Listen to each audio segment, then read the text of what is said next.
तो hello everyone, इससे पहले वाली वीडियो में मैंने तुम लोगों से कहा था कि अपने जो सारे डाउट्स है रिगार्डिंग नीट एग्जाम तुम उसके कमेंट सेक्शन में जाके लिख दो। तो तुमने वैसा ही किया। There were around 100+ questions.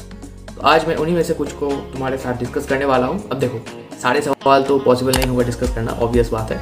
तो इनमें से जो क्वेश्चन मुझे इंपॉर्टेंट लगे और जो क्वेश्चन का आंसर मैंने अभी तक नहीं दिया है तो उनको मैं आज डिस्कस करने वाला हूँ। और इनकेस अगर मैंने तुम्हारा क्वेश्चन सिलेक्ट नहीं किया है तो यार बुरा मत मानना, क्योंकि आइदर मैं उन क्वेश्चंस को पहले भी बता चुका हूँ अपने वीडियोस में, ऑलरेडी डिस्कस्ड है, या फिर उन क्वेश्चंस को लेके मैं आगे चल के एक सेपरेट वीडियो भी बनाऊंगा। यही दो रीजंस है कि मैंने तुम्हारा क्वेश्चन सिलेक्ट नहीं किया है। बाकी जो सारे क्वेश्चंस है उनको एडजस्ट करता हूँ। चलो, अब देखो, इस वीडियो का जो टाइटल है the thing that stopping you from cracking NEET. अब ये चीज़ क्या है? जो सारे क्वेश्चन है ना, तुम पिछले वाले वीडियो के कमेंट सेक्शन में जाके अगर एक बार कमेंट सेक्शन को देखोगे तो तुम्हें एक कॉमन टेंडेंसी पता चलेगा।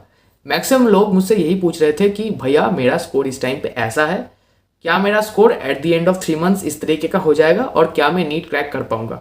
मेरे पास 3 महीने हैं, मेरे पास 4 महीने हैं, क्या मैं नीट क्रैक कर पाऊंगा? अब देखो, नीट क्रैक तो मैं नहीं कर रहा, नीट क्रैक तुम्हें ही करना पड़ेगा, ठीक है? मैं जितना भी कुछ बोल दूँ, जितना भी गाइड कर दूँ तुमको, at the end of the day mock test भी तुम्हें सॉल्व करना है। उसमें जो मिस्टेक होता है उसमें उसको भी तुमको जज करना है, उसको तुमको रेक्टिफाई करना है, और एंड में जाके पेपर भी तुम्हें देना है।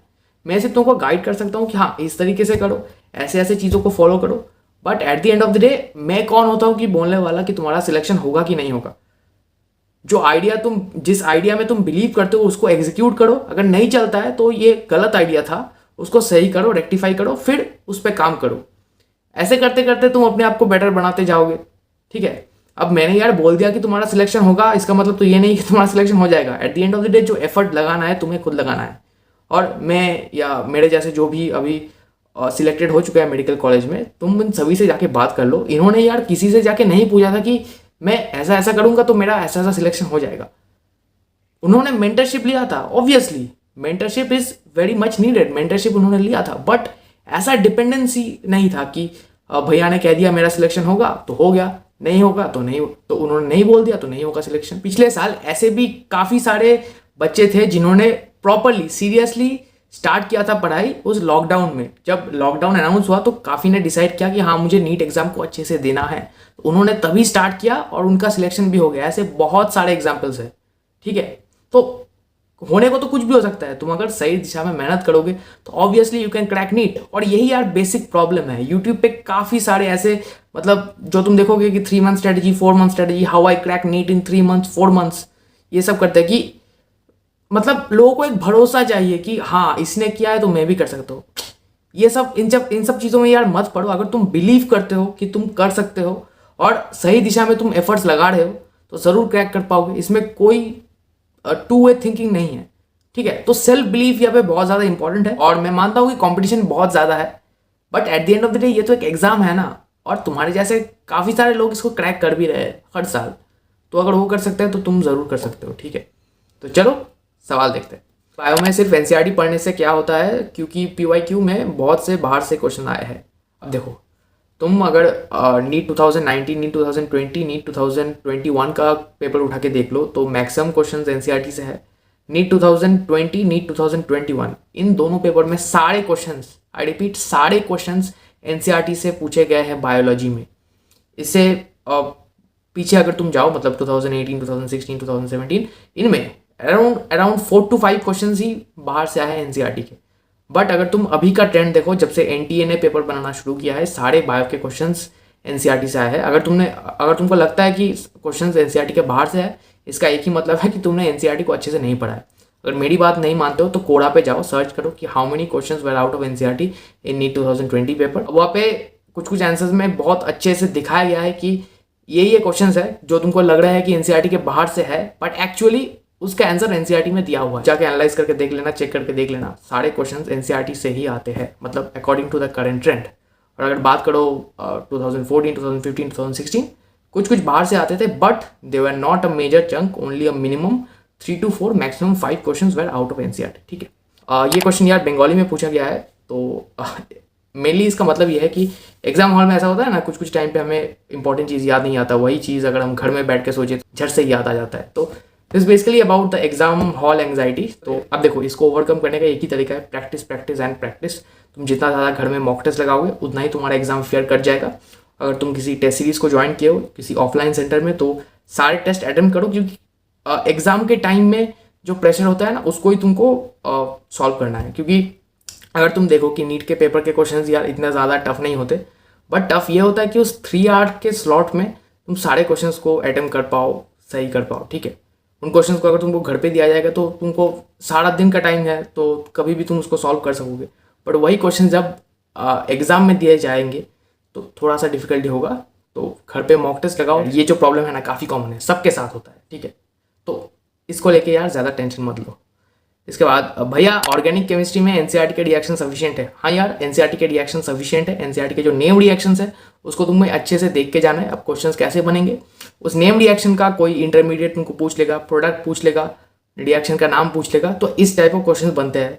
और सारे जो नेम रिएक्शन है एनसीईआरटी में अच्छे से उसको यार करके जाना है। उसके आगे पीछे जो पैराग्राफ्स है उनको भी अच्छे से पढ़ के जाना है। ठीक है, इसके बाद scoring very poor in chemistry just for the sake of chemistry I won't clear the cut off assume even though giving proper efforts any ways to improve marks in chemistry। अब देखो, पहले तुमने सोच के रखा है कि तुम्हें केमिस्ट्री के कारण तुम कट ऑफ नहीं क्रॉस कर पाओगे। ये सोच गलत है, ये सब सोच हटा दो। ठीक है, कोई भी सब्जेक्ट यार तुमसे ऊपर नहीं है। तुम सही दिशा में एफर्ट लगाओगे कुछ भी ओवरकम हो जाएगा, मतलब विद रिस्पेक्ट टू स्टडीज।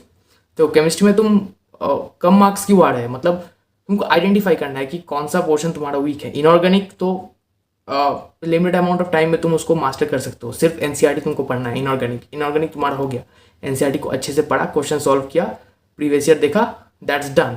ठीक है, ऑर्गेनिक में तो मैंने तुमको जैसे बताया नेम रिएक्शंस इंपॉर्टेंट है, नेम रिएक्शंस को अच्छे से करके जाना है। उसके बाद फिजिकल केमिस्ट्री। अब देखो, फिजिकल केमिस्ट्री में जो चीज़ इंपॉर्टेंट है कि तुम जितना ज़्यादा टाइप ऑफ क्वेश्चन सॉल्व करोगे तो उतना ज़्यादा तुम्हारा बेनिफिट होगा। और एक चीज़, एक फार्मूला चार्ट बना लेना फिजिकल केमिस्ट्री के लिए। सारे जो फार्मूलाज है उसको एक पेपर पे लिख के, अगर तुम्हारे पास ये नहीं है तो मेरे टेलीग्राम चैनल पे मैंने अपना वाला अपलोड करके रखा है, तो उसको जाके तुम देख सकते हो, उससे तुम्हें आई होप हेल्प मिल जाएगा। तो केमिस्ट्री के लिए बेसिकली यही है। सो इसको अगर तुम आइडेंटिफाई कर लो कि कौन सा पोर्शन मेरा वीक है और उसके रिगार्डिंग सम सॉल्व करो, क्वेश्चन प्रैक्टिस इंक्रीज करो, तो आई होप ये प्रॉब्लम सॉल्व हो जाएगा। इसके बाद मिस्टेक कॉपी। ये क्वेश्चन बंगाली में है। इसमें पूछा गया है कि किस टाइप ऑफ क्वेश्चन हम मिस्टेक कॉपी में नोट डाउन करें। तो बेसिकली सारे क्वेश्चन जो तुम सॉल्व करोगे, तुम रेगुलरली जो MCQ सॉल्व करोगे उनके मिस्टेक्स, उसके बाद तुम्हारा जो मॉक टेस्ट दोगे उसके मिस्टेक्स, सब कुछ तुम एक ही मिस्टेक कॉपी में नोट डाउन करोगे। और कई बार ऐसा होता है ना कि कुछ सिली मिस्टेक्स हमसे हो गया, कॉन्सेप्ट हमको अच्छे से पता है बट उस स्पेसिफाइड टाइम में हम उसको सोच नहीं पाए, ये क्वेश्चन गलत हो गया, उनको भी तुम नोट डाउन करोगे। मैक्सिमम मिस्टेक होता है इसी टाइप के होते हैं। पता तो तुम्हें सब कुछ होता है बट एग्जाम के उसी टाइम में तुमको एक चीज़ याद नहीं आ रहा, तो इन टाइप ऑफ मिस्टेक्स को भी तुम नोट डाउन करोगे। ठीक है, इसके बाद how many time revision needed for PYQ and chapter wise question. Revision का कोई लिमिट नहीं है, तुम जितना ज़्यादा बार कर सकते हो उतना ज़्यादा अच्छा है। ठीक है, तो मतलब रिविजन के बाद ऐसा हो जाना चाहिए कि अगर मैं तुमको 2016 का पेपर 1 उठा के दे दूँ और मैं तुमको अब बताऊँ कि अभी सॉल्व करो, तो सॉल्व करने से तुमको 720 आउट ऑफ 720 मिलना चाहिए। इस टाइप ऑफ रिविजन हो जाना चाहिए। ठीक है, ताकि सारे क्वेश्चंस इफेक्टिवली मैं सॉल्व कर सकूँ कभी भी। Okay bro, how to increase question solving speed in physics with accuracy. Solving speed को इंक्रीज करने का तरीका मैं ऑलरेडी बता चुका हूँ वीडियो में। तुम जब फिजिक्स का MCQ लगाओगे, एक घड़ी लेके बैठो अपने साथ, एक वॉच या तो टेबल क्लॉक, कुछ भी जो तुम्हारे घर पे अवेलेबल है उसको लेके बैठो और टाइम लिमिटेड प्रैक्टिस करो। टाइम, तो फॉर एग्जाम्पल यहाँ पे तुम स्टार्ट कर रहे हो 8 बजे से MCQ सॉल्व करना, तो तुम एक स्लॉट पकड़ लो, 1 घंटे का स्लॉट, और ऐसा मान लो कि तुमको 30 क्वेश्चन 1 आवर में सॉल्व करना है। ठीक है, अब तुम देखोगे कि पहला दिन तुम्हारा नहीं हुआ, 1.5 घंटे में 30 क्वेश्चन हुए, उसके बाद करते जाओगे 1 घंटे में हो जाएगा, और eight the end of 2 to 3 weeks ये तुम्हारा 1 घंटे से कम में भी हो जाएगा। तो ऐसे टाइम लिमिटेड, तो ऐसे यार टाइम बाउंड फिजिक्स के लिए प्रैक्टिस करना है, इससे तुम्हारा स्पीड और एक्यूरेसी दोनों ही बढ़ जाए। मैं भी ऐसा करता था और मुझे इससे बेनिफिट भी मिला था। ठीक है, बाद भैया please make a video for NEET 2024 covering all mistakes not to commit, how to take notes during offline coaching. तो देखो, नीट 2024 मतलब आई गेस कि तुम 11th में हो, तुम्हारे लिए इस टाइम पे इंपॉर्टेंट ये है कि तुम अपना 11th को स्ट्रॉन्ग करो। यार देखो, कई लोग ऐसे होते हैं जिनका यार 11th अच्छे से नहीं होता, क्योंकि क्लास 11th का टाइम बहुत ज़्यादा क्रूशियल होता है। आधे से ज़्यादा लोग को पता नहीं चलता कि वो क्या कर रहा है, कहाँ उनका टाइम जा रहा है, क्योंकि 11th में एक vast amount of syllabus change आता है। क्लास 10 में तुम इतना पढ़ते थे, क्लास 11th में जाके इतना पढ़ते हो, तो ये मैनेज करना ही एक बहुत बड़ा चैलेंज बन जाता है। तो पहले तुम अपने 11th को अच्छे से मैनेज करो, जो कॉन्सेप्ट तुम सीखोगे 11th में 12th में काम आएंगे, तो उनको यार अच्छे से सीखो। ठीक है, इसके बाद ऑफलाइन में नोट्स, ऑफलाइन कोचिंग में नोट्स। हाँ, ऑफलाइन कोचिंग में नोट्स यार उतना ज़्यादा बेनिफिशियल तो होता नहीं विद रिस्पेक्ट टू बायोलॉजी के तुम नोट्स तुम्हारे कोई काम के नहीं होंगे, क्योंकि at the end of the day you will have to study NCERT को अच्छे से पढ़ना पड़ेगा। फिजिक्स और केमिस्ट्री में you have to take notes. Offline coaching के नोट्स बहुत ज़्यादा इंपॉर्टेंट है with regard to physics and chemistry, ठीक है। तो इन दोनों सब्जेक्ट के लिए नोट्स लो, उनसे पढ़ो। बायो के लिए नोट्स ऐसा ज़रूरत नहीं है, एनसीईआरटी पढ़ोगे तो काफ़ी अच्छे से तुम्हारा हो जाएगा। इसके बाद भैया फिजिकल केमिस्ट्री को कैसे पढ़े, थ्योरी और न्यूमेरिकल किस में ज़्यादा फोकस करें। फिजिकल केमिस्ट्री में मैंने पहले ही बताया, जो ज़्यादा इंपॉर्टेंट है कि टाइप्स ऑफ क्वेश्चन तुम ज़्यादा करो। फॉर एग्जांपल केमिकल बॉन्डिंग में ये इंपॉर्टेंट है कि तुम सारे टाइप ऑफ क्वेश्चंस को करो, ठीक है। सो इसमें यार ऑब्वियसली न्यूमेरिकल ज़्यादा इंपॉर्टेंट है थ्योरी से, क्योंकि तुम अगर क्वेश्चन पेपर उठा के देख लो, सारे मतलब फिजिकल केमिस्ट्री मतलब ही तुम्हारा न्यूमेरिकल बेस्ड क्वेश्चंस। थ्योरी पे जो आते हैं बहुत ज़्यादा फैक्चुअल क्वेश्चन आते हैं। तो यहाँ पे जो सारे फिजिकल केमिस्ट्री के थ्योरेटिकल क्वेश्चन भी पूछे गए हैं, दोज आर फ्रॉम एनसीईआरटी। तो इसमें तुमको चिंता करने की बात नहीं है कि थ्योरी में कहाँ से पढ़ूँ, ठीक है। कुछ फैक्चुअल पोर्शंस है एनसीईआरटी में, तुमको मिल जाएगा, तो उनसे यार थ्योरी को कर लेना। और ज़्यादा फोकस तुमको यार न्यूमेरिकल्स पे करना है, क्योंकि at the end of the day अगर एक दो मतलब एब्सर्ड थ्योरी क्वेश्चन आ गया, मतलब जो तो एकदम ही इंपॉर्टेंट नहीं है, ऐसा आ गया, तो चिंता करने की बात नहीं है। Majority will always come from the numericals. तो ऑब्वियसली न्यूमेरिकल्स पे ज़्यादा फोकस करना है और टाइप्स ऑफ न्यूमेरिकल्स ज़्यादा करना है। इसके बाद मेरा अभी 30% सिलेबस बाकी है पीसीबी में, तो अभी मॉक टेस्ट और सिलेबस कवरेज रिविजन कैसे करूँ तो नीट का परफॉर्मेंस अच्छा हो जाए, प्लीज़ हेल्प। ओके, देखो अभी तुम्हारे पास 50% सिलेबस बाकी है। तुम्हारे पास टाइम कितना बचा है? 3.5 मंथ्स अप्रॉक्सीमेटली, अगर हम पकड़े कि जुलाई के मिडिल में एग्जाम होने वाला है, ठीक है। तो 3.5 मंथ्स अभी तुम्हारे पास है। तो पहले के जो 2 मंथ्स है उनको पूरा डेडिकेट कर दो पढ़ाई में, जो तुम्हारा बाकी है उसको ख़त्म करो पहले। और लास्ट का जो 1.5 मंथ्स है, दो that will be for your division. तो पहले 2 महीने में तुमको कैसे करना है, कोई टाइम बाउंड ऐसा मत रखो यार, फिक्स फोकस मत रखो कि दिन में मुझे इतना घंटा पढ़ना है, इतना घंटा। जो हो सके करो, अपना बेस्ट इस टाइम को यूटिलाइज करो, कोई भी टाइम वेस्ट, क्योंकि यार 50% सिलेबस को 2 महीने में कवर करना it's quite a huge amount of task. मैं नहीं कह रहा हूँ कि इम्पॉसिबल है, बट टफ है, बहुत ज़्यादा टफ है, तुम्हें ये पता है। तो तुमको क्या करना है, जो सारे सोशल मीडिया ऐप्स है तुम्हारे फ़ोन में, जो मेन सोर्स ऑफ डिस्ट्रैक्शन है, उनको यार अनइंस्टॉल करना है। अभी कोई मायने नहीं रखेंगे, कोई भी दोस्त तुमको हाई हेलो कुछ भी इस टाइम पे इंपॉर्टेंट नहीं है। तुम्हारा 50% सिलेबस बाकी है, ठीक है। इनको तुमको 2 महीने में करना है। इसके बाद जो सारे प्रीवियस से क्वेश्चन है, तुम किसी चैप्टर को स्टार्ट करने से पहले उनके प्रीवियस से क्वेश्चन देखोगी, कैसे क्वेश्चन पूछा जाता है, उसके बाद तुमको पढ़ो, तुम्हारा अंडरस्टैंडिंग और ज़्यादा अच्छा हो जाएगा। ऐसे तुम जल्दी जल्दी चीज़ों को कर पाओगे। प्रीवियस ईयर क्वेश्चंस, उसके बाद चैप्टर को पढ़ो, उसके बाद उसके एमसीक्यूज लगाओ। ऐसे करके एज सेट बाय सेट तुम चीज़ों को कंप्लीट करते जाओ। 2 महीने में अगर तुम्हारा सिलेबस कंप्लीट हो गया, उसके बाद जो रिमेनिंग टाइम है उसमें तुम रिवीजन करते जाओ, मॉक टेस्ट सॉल्व करते जाओ एवरी वीक, ठीक है। तो उस रिमेनिंग टाइम में तुम रिवीजन करना, ठीक है। इसके साथ साथ जो इंपॉर्टेंट है सेल्फ बिलीफ, जो तुमको अपने ऊपर रखना होगा, ठीक है। तो आई होप कि तुम इसको कर पाओगे।